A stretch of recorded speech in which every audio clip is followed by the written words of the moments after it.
Barchaga assalomu alaykum do'stlar. Bugun sizlar bilan siz yana Roka Uzuk kanaldasiz. Men o'tgan videoni tugatganimdan keyin qandaydir qora joyga tushib qoldim. Obsidianli va sinib yotgan galim. Bu yerda hech nima yo'q.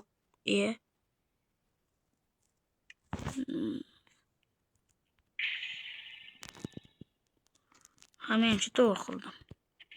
Bo'lmasa uni ichini ocha olmas edik. Xo'p. Agar sindirsak nima bo'ladi? Bekordan bekorga ha desa. Biz 15 ta bo'ldik. Shuncha payt.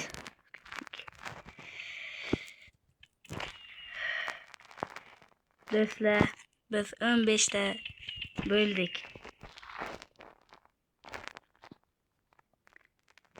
Do'stlar, men ertaga Verity bilan Vyjivaniamni ikkinchi qismini chiqaraman do'stlar. Men aldamayman. Sog' bo'ling do'stlar. Omon bo'ling.